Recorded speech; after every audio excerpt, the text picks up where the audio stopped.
Bijouterie Pantsu, manolotra anao ny Logité. Anti-tache tsara bio no ampiasaiko, manazava ny endriko sady manala tasy. Tsara be manolotra ho anao ny Logité. Irana avokoa ny ankohonana miaraka amin'ny Sparkle, fijery Logité. Sparkle vaovao, mira-mirandava ny ankohonana. Chic de Fabiola, la référence de la mode africaine, manolotra anao Logité. Total vous présente Logité. Chez Total, on en fera toujours plus pour vous. Ny shampoing vaovao Vernic dia mampalama sy manalefaka tsara ny volonao. Tsara volo lalandava miaraka amin'ny Vernic sy ny Logité. Spaghetti Primo, vita amin'ny vary mazava fantina.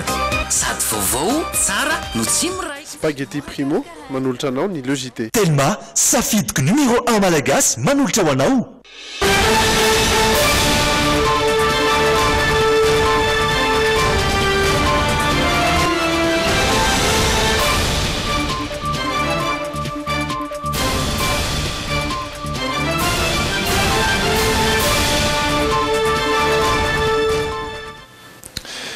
Talata fahatelon'ny volana Jolay miarabantsika rehetra miaraka aminay atao anatin'ny Logité amin'izao fotoana izao ireto avy hatrany ny lohateny ho an'ny tapany voalohany androany.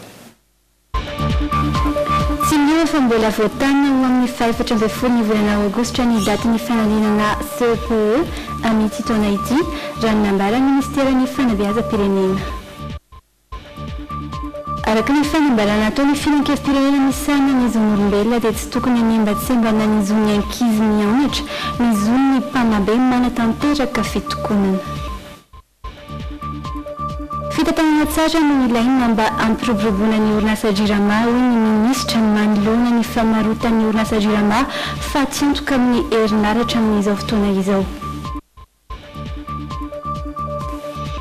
Ny taona 7.4 miliara ariary ny taratasy mbola tsy misy antoka tsikaritry ny banky foibe. Tranga-piarahamonina nahita miboaka ny hetsika nataon'ny zandary tany Betroka mikasika ny alatromby. Any ivelany any Thailande hita ny lavabato misy ireo ankizy mpilalao baolina ary efa mandeha ny dingana amoahana azy ireo amin'izao fotoana izao. Asany indrainao tompo klasy tompo vavy anaraka hatramin'ny faran'ny fampalama avao ny Logité. Izay ny sombon'ny vaovao atao anatin'ny tapany voalohany. Ny tapany faharoa kosa iresahantsika hatrany ny baolina kitra misy ihany koa ny teny anglisy ho an'ity androany ity ny oyanao sy ny hafakely ary miaraka amin'ny Francis Turbo izay tapany faharoa izay tapany voalohany ary hitondrana amintsika n'ireo vaovao maro samihafa. Paperline, le choix de votre succès.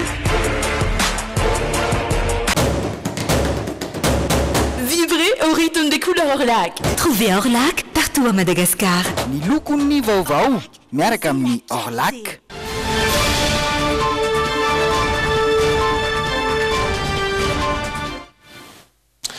Ny farana omaly ny fivoriana an-tampon'ny vondrona afrikana izay no tanterainy atao Nouakchott, Mauritanie. Nisongadina ho an'i Madagasikara manokana ny fahaizan'ny mpitondra ny tady vahaolana namahana ny krizy politika tamin'ity taona ity anisan'ny fehi-kevitra nivoaka tamin'ny fihaonana an-tampony faharaiky amin'ny 30 ny vondrona afrikana natao tao Mauritanie izany hoentiny mpiardina zafin-dramana amintsika ny andindininy izay vaovao izay. Mbola azo lazaina ho isan'ireo firenena milaminy Madagasikara raha oharina amin'ireo firenena afrikana hafa araka ny dinika tamin'ity fihaonana an-tampony teto Nouakchott, Mauritanie ity. Ankoatra ny kolokolo dia adetrea ny firenena aty Afrika ihany koa mantsy ny famahana ny krizy.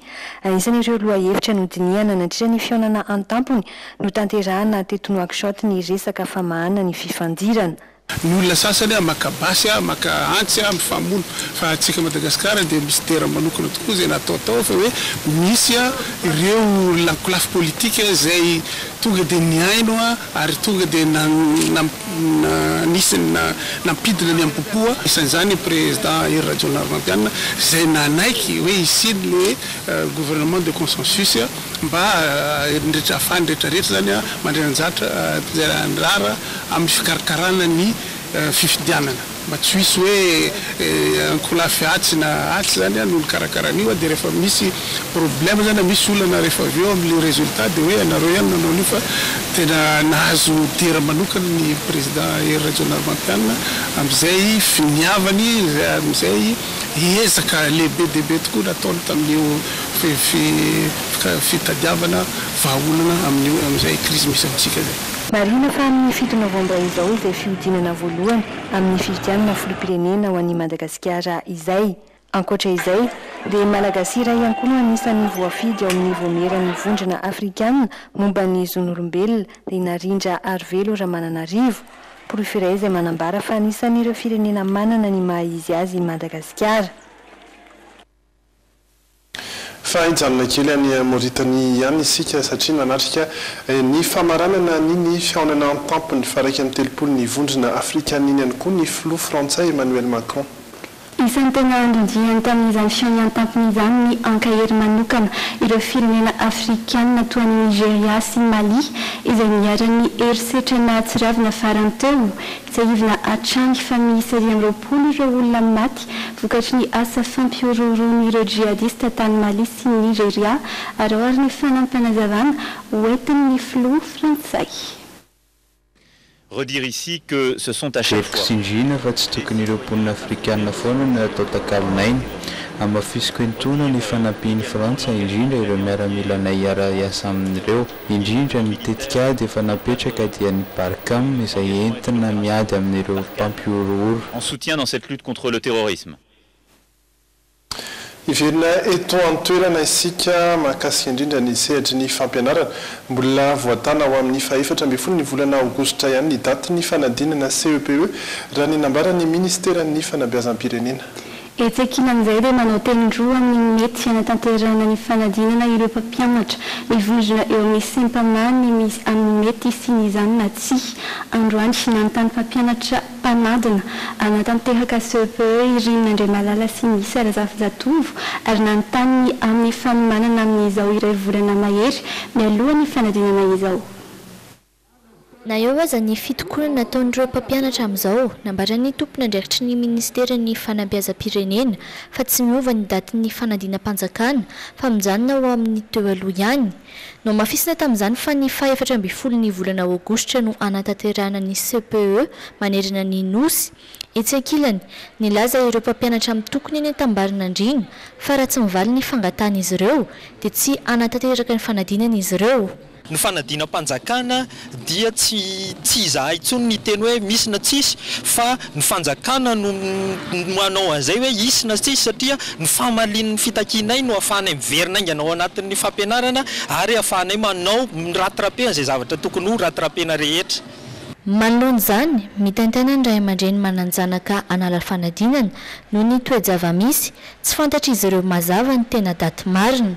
Tena mitaintaina mafy mihitsy amin'izao toe-javatra mitranga ankehitriny izao satria hoe ny sasany miteny hoe taona fotsy, ny sasany miteny hoe aroso na aroso, sasany miteny hoe tsy misy. Zany dia tena mitaintaina mafy mihitsy izay amin'izao. Ho an'ny Tahiry Soa iray amin'ireo mpiadina hiatrika ny CEPE ao anatin'ny fanomanana tanteraka izy amin'izao fotoana izao tsy mbola nisina ny adina andrana azy na ilay antsoina hoe CEPE blanc. Voaterana ny tokantrano izy no mamerindesina misimisy kokoa. Ny SVT sy ny géographie nefa haiko fa ny matematika mbola tsy dia hay. Misa 7,705 etsy ireo mpiadina CEPE izay tsy njara amin'ny FUB mpanadinana 7,750 eny taona ny zandriny indrindra ary 7 taona ny zokiny indrindra. Raha tsy ahivana ndraiky amin'ny 30 jolay no daty napetraka anatanterahana ny CEPE tany am-Piandohana ary ny emitra no ny fisian'ny fialan-tsasatry ny pesta. Mankasika izay indrindra dia mipetraka hatrany ny fantaninany amin'ny hoe ho atao sorona tokoa ve ny mpianatra ao anatin'izay fifandirany mpanabe sy ny ministera-pia azy ireo izay. Ampatsiahivy Nigeria Edouard Sy Rakoto rainy anatin'ity sary ity ny fanambarana nataon'ny finan-kevim-pirenena ny sanany zon'olombelona na ny CNIDH izay mamaritra fa tsy tokony anembatsembana ny izony ankizy hianatra ny izony ireo mpanabe manatanteraka fitokonana. Raha ny lalàna eto amin'ny firenena malagasy manana ny zo hianatra ny ankizy rehetra amin'izao nefa tato anatin'ny herinandro maromaro zay maro amin'ireo sekolim-panjakana EPP na CEG na lycée eto an-drenivohitra sy manerana ny nosy noho ny kiatiny hoe ny fanambarana avy amin'ny filan-kevim-pirenena misahana anzon'olombelona na CNIDH. Mandritra izay nefa ny mpianatra eny amin'ny sekoly tsy miankina manohy ny fampianarany hatrany voaja ny izo misitraka fampianarana ho an'ireo ankizy ireo arak'izany. Fampianarana izay sahan'ireo mpampianatra avy amin'ny sekolim-panjakana ihany matetika. Ireo mpampianatra mpiasam-panjakana no misitraka karama ambony vokatry ny asa mafy ataony izay zony tanteraka. Ny tsara marina nefa ao anatin'ny fotoana ny fitokonana tahaka izao mitaky fandrota karama izy ireo kanefa tsy manao ny asa hampandreketina azy ireo akory hoy ity fanambarana ity. Ny lalàna mifehy fitokonana dia mazava tsara amin'ny lalam-panorenana fa tokony tsy hanao itohina ny asa-panjakana na ny fampandehanan-draharaha eo amin'ny firenena. Ka raha tokony ireo mpampianatra tsy tokony hakasika ny zon'ny ankizy amin'ny fampianarana zany. Efa nanaiky ny anady io lalàna io ny firenena malagasy araka ny voalazany tao amin'ny andininy faha-20 hanaja ny zon'ny ankizy amin'ny fitoviana hiteraka tombontsoa mitovy. Tsy azo ekena noho izany hoy ny fanambarana ny fanomezana saina ratsy ataon'ny mpitondra ao anaty antoko politika na ny sendika ho an'ireo mpampianatra mpiasam-panjakana ka mahatonga ny fanitsakitsahana ny zon'olombelona amin'ny zaza malagasy ny zo hianatra sy ny zo hanana fahafahana mitovy. Lafim-baovao hafa indray kosa fantatra fa mbola mamaritra herinaratra anaty fampiantoka ny jirama amin'izao fotoana izao hatramin'ny taona 2024. Fitantana tsara no ilaina mba hampiroboroboana ny orinasa jirama ho ny minisitra. Fanirana ihany koa ny hampiroboroboana ny angovo azo avaozina ho an'ny ministeran'ny angovo sy ny akoranafo araka ty vaovao entiny Rery Edouard sy Yanja Rakoto norainy ity.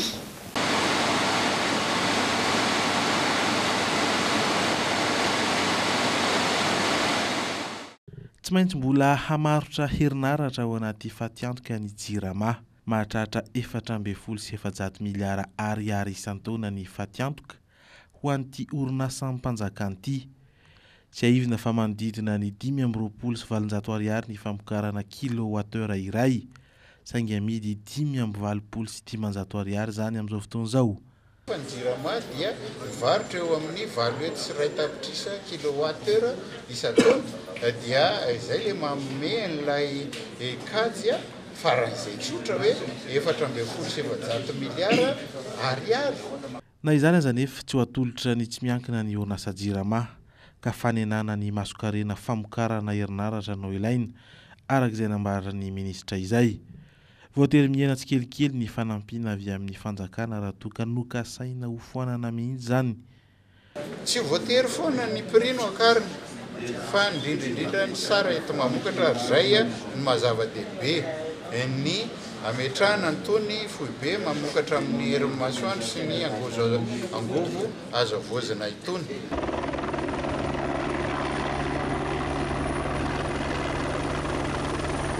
Efa miroso amin'ny fampiroboroboana ny angovo azo avoazana raha teo i Madagasikara tamin'ny alalan'ny tetikasa nosahan'ny filoham-pirenena Rajaonarmampianina. Tsy aivina fa tetikasa lehibe indrindra aty amin'ny faritry ny ranomasimbe indianina sy aty Afrika ihany koa ity fampidirana 20 megawatt amin'ny alalan'ny herin'ny masoandro tao Ambatolampy ity. Salorana maroboninahitra ordre du mérite ireo tompon'andraikitra avy amin'ny Green Yellow izay ny andraikitra ny fametrahana ireo fotodrafitrasa mampiditra angovo azo avaozina ireo. Iresaka ny raharaha kidnapping isika misy ihany koa ny vaovao maro samihafa aoriana reto dokam-barotra fohy reto.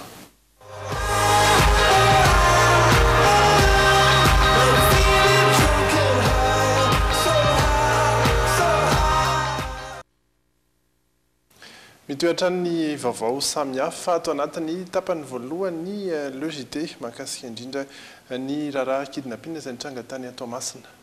20 andro aty aoriana navoditra ireo pakankeriny io maraina io tokony tamin'ny Nora Inizar Pirbay avy hatrany izy dia niazo ny trano fonenany teny salaza maira ny fitantarany ireo manodidina tsy aivina moa fa ny fahavalo ny volana jiona lasa teo ity Pandrara tompony business center ity no nisy nakankeriny tany Tomasina mbola mitohy nefa ny fikaroana ny sy fanadiadiana mahakasika ireo olona izay niketrika ity fankanakeriny ity any an-toerana. Lafim-baovao hafa indray kosa niverina tamin'ny fampiasana ny takela-by miloko mena ny fiaran'ny Prime Ministre sy ny mpanaradia azy nanomboka tamin'ity fiandohan'ity herinandro ity. Tombony amin'izay famerana ny fampiasana ny takela-by miloko mena izay ny fisorohana ny habaranahany amin'ny fampiasana ny fiarakodia-panjakana hoy nambaran'ny ministra tafaresaka tamin'ny miarisoa Rojiravaka sy Stéphane Rakotomalala manana fetoana iray volana ary ny ministera rehetra anovana homena ny takela-by amin'ny misy ny laharany fiarakodia-panjakana rehetra. Nanomboka ny tapany faharoa ny Repoblika fahatelo no voalaza fa tsy tantaratra loatra intsony ny fampiasana ilay takela-by miloko mena amin'ny fiarakodia-panjakana.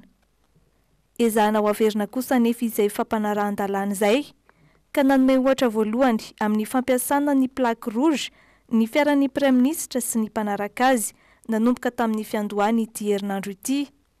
Nanome toromarika ny Pandrara eo anivon'ny fiadidin'ny Prime Ministre akataka izay fanovana izay raha teo ny lehibe ny gouvernemanta araka ny fampitam-baovao navoaka ny primature.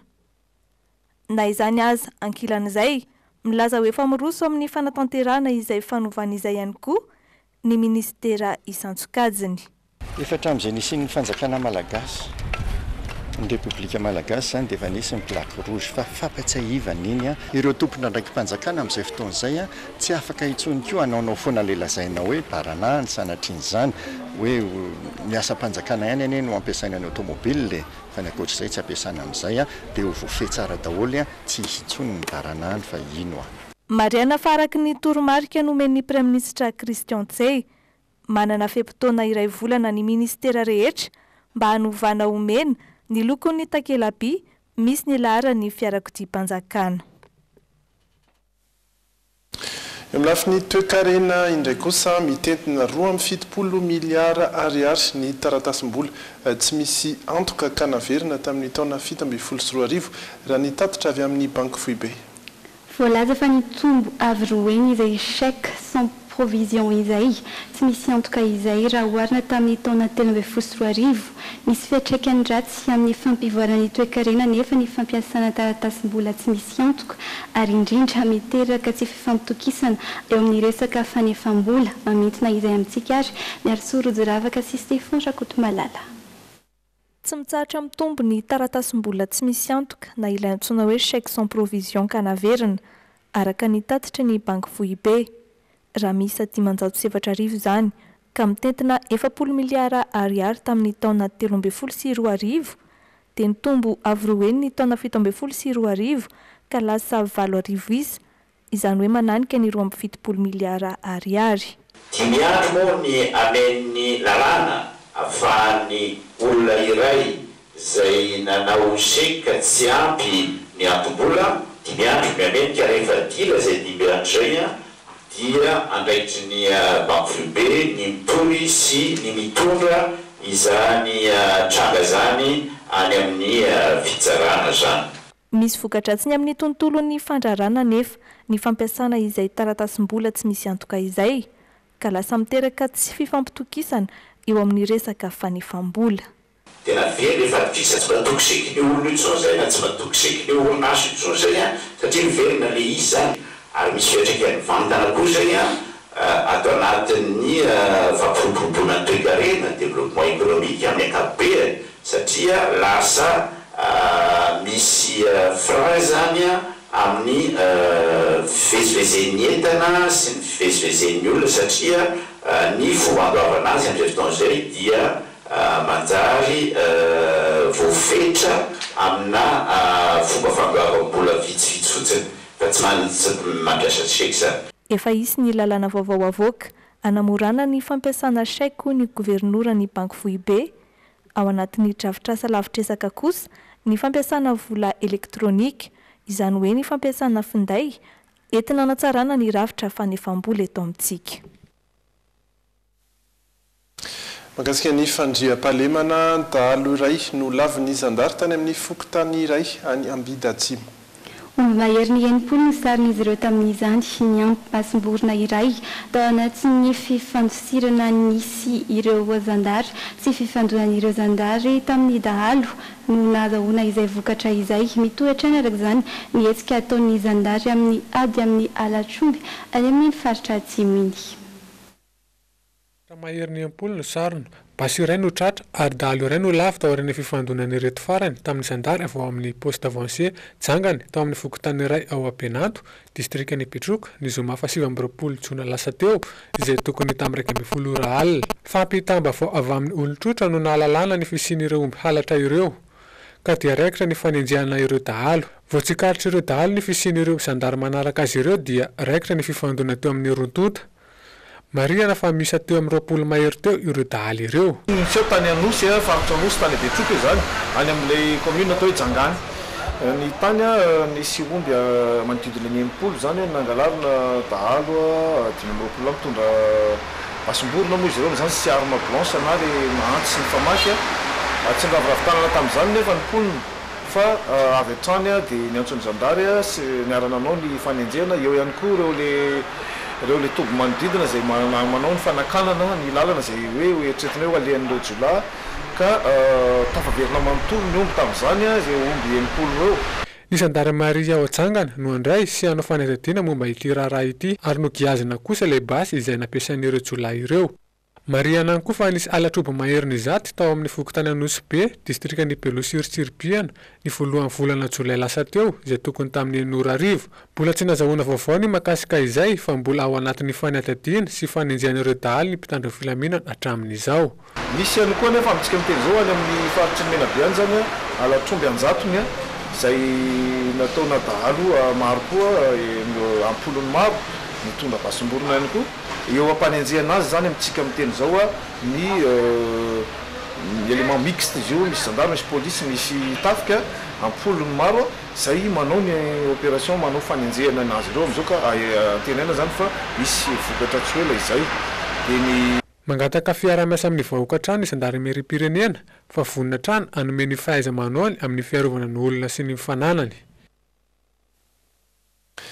Nanatanteraka fivoriana androany ny fikambanan'ny ben'ny mpitatitra eto Madagasikara tapaka tamin'izany fa ho atsangana ny rafitra syndikaly ivondrona n'ireo mpitatitra rehetra andraikitra voalohany antsoroana izay syndika izay ny amahana ny olan'ny mpitatitra rehetra momba ny fanampiana omeny ny fanjakana azy ireo. Eo ihany koa ny fijerena ny fepetra raisina amin'ny fiakaran'ny viditsolika anambaran'izy ireo fa ezahan'ny mpitatitra ny tsy hiato na hitokona amin'ny asa intsony mba hitsinjovana ny tombontsoan'ny maro ny sokatra amin'ny fifampiresana ihany koa izy ireo raha ny nambaran'izy ireo tamin'ity androany ity. Dia azahoana mandinika hoe ahoana fomba fijeriny fanjakana zany transporteur adidin'ny fanjakana ny miay anay. Dia zay zany eto matsapa hoe tsy miay anay mihitsy ny fanjakana. Dia zay zany eto mampita teny fanjakana tsy sanatria hoe mianasiana hitokona vao amaly ny etaetanay fa izay zany miandry misy daty nameny anay hoe amin'izao mifampiresaka dia rehefa misy taratasy anankiroa zany alefa ny fanjakana na ho an'izareo transporteur voyageur na ho anay camionnaire efa voaray ministre anankiroa ministre ny hazavaventy sy ministre ny transport dia raha ohatra izy matsapa fa ilainay zay dia amaly andreny etaetanay izy. Fatokantrano mahery ny 30 kosa no kilan'ny afiteny Manaritsoa avoany androany vao mangiran-dratsy. Tsy mbola voafaritra mazava ny fototry ny afo saingy tsy nisy aloha ny naratra sy ny namony ainy. Mampitarana ireo ny arambona kosa nefa ny fisian'ny olona manararoatra mangalatra izay entana sisa tsy may. Teny Manaritsoa avoany ny jeriny zava-misy miary Sorojo Ravaka sy Stefo Rakoto Malala.